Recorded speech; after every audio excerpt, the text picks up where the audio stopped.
We are delighted to be offering 4 significant works by Jack Bush in our fall live auction of important Canadian and international art.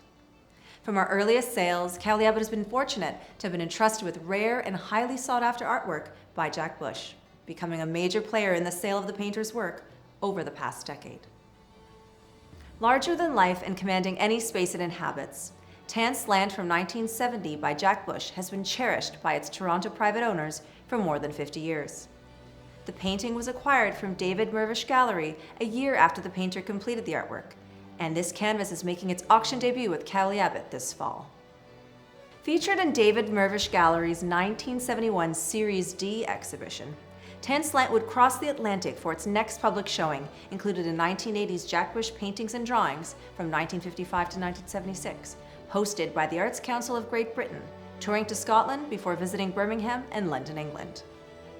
Tan Slant was reproduced in Sarah Stanner's and Mark Mayer's 2014 catalogue for the National Touring Bush exhibition, where Stanners discussed Series D, noting the Series D paintings were named for David Mirvish, the young dealer who showed the large works in his newly expanded gallery.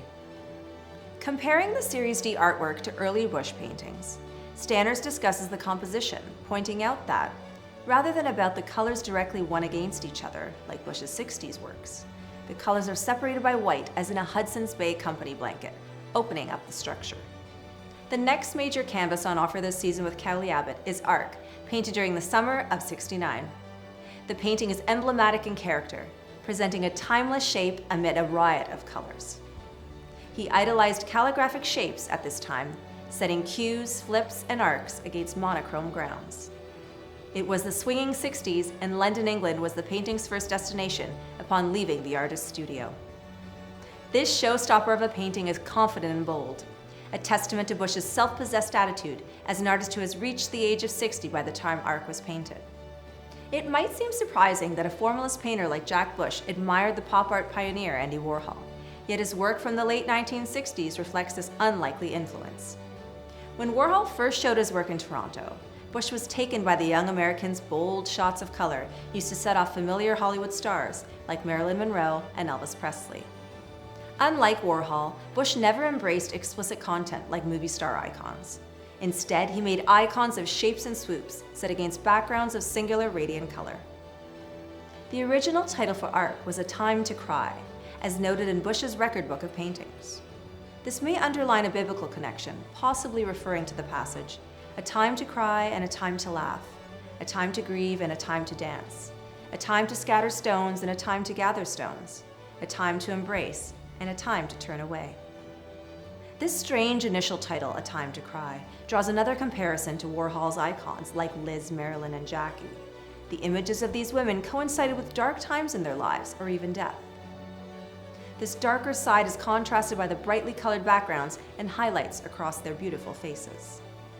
In the spring and summer of 1969, Bush was suffering from angina, but the paintings from the months immediately following his diagnosis are exuberant with color.